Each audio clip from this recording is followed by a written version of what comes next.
So here we are at the wonderful Birmingham Institute at soundcheck on the Gary Numan tour. I've been asked by a few people to do a little video to show what I've got going on back here in the keyboard department. I hope it's not too disappointing for everybody. There's not a lot of classic synthesis, but I think you'd probably work that out by now.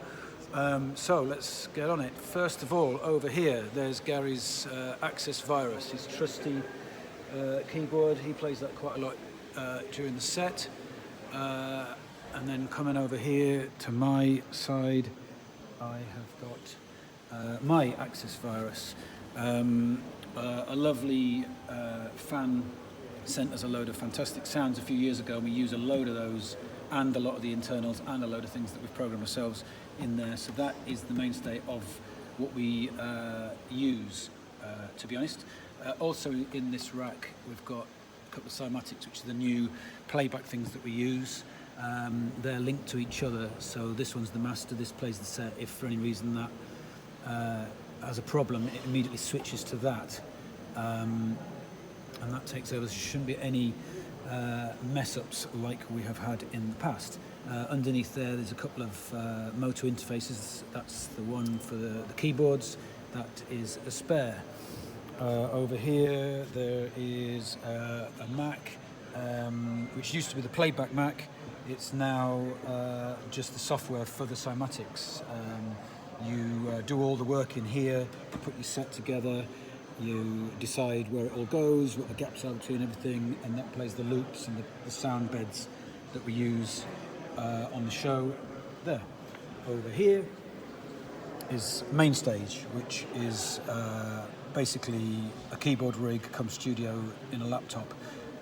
What used to be a truckload of keyboards and gear is now just this laptop. There's a little piece of software called EXS24, which is a sampler, which basically means we recorded all Gary's I'm terrible cameraman, keyboards before he sold them all when he moved to America. We sampled a load of his stuff, took days. That's all in there. There's a whole library of Gary's stuff, old stuff in there. We use that on every song. We also use the Virus, so that's the Virus channel there, which is generally the top keyboard. And another thing we use is Omnisphere. That tends to crop up on pretty much everything that we do. So other than that, there are a few other bits and bobs that I use. I use a lot of the preset stuff that came with it, that came with Logic. So I separate the things amongst the keyboards, and you can see that there. And this is the set. I just scroll from set to set. As I change from song to song, it gives me a whole bank of different keyboards each time. I absolutely love it. And there's the keyboards with their lovely lights, so I can see what I'm doing. And that's about it. That's the lovely fans down there. So I hope that tells you what you wanted to know. If you've got any questions, feel free to fire them over. I hope you enjoy the show. Thanks very much.